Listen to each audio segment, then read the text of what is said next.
你找到你伴侶，重能舊情景，我卻好不出眼淚。時常在聯想，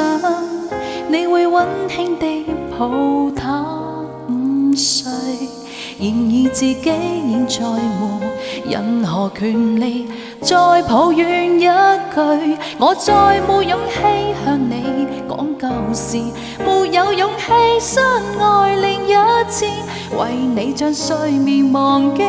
通宵傾談，但已經頓成往事，還是記起沒道理的對罵時，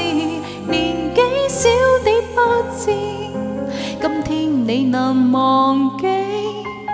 只得我懷念，多麼諷刺。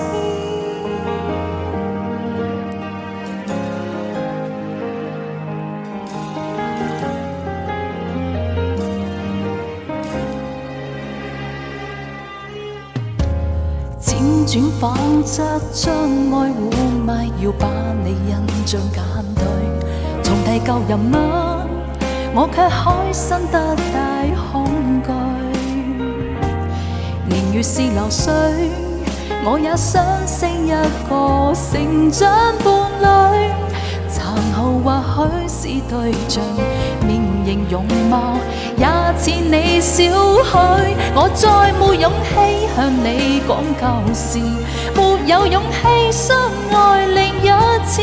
為你將睡眠忘記，通宵傾談，但已經凍成往事，還是記起沒道理的對罵時，年紀小的不知，今天你能忘記，只得我懷念，多麼諷刺。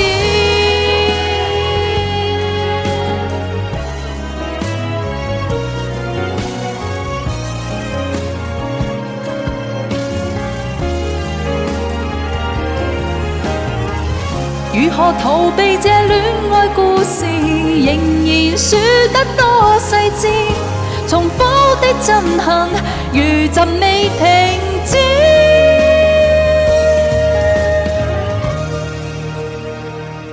我再沒勇氣向你講舊事，沒有勇氣相愛另一次，為你將睡眠忘記，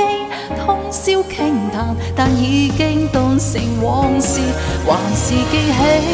沒道理的對罵時，年紀小的不知，今天再回頭看這一個男孩子，我怕面對你說到生活時，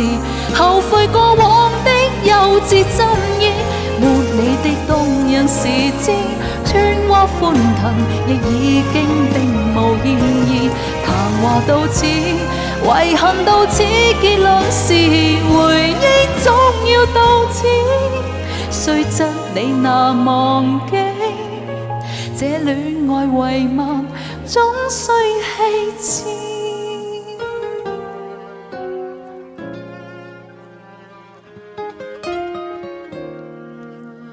再好好過日子。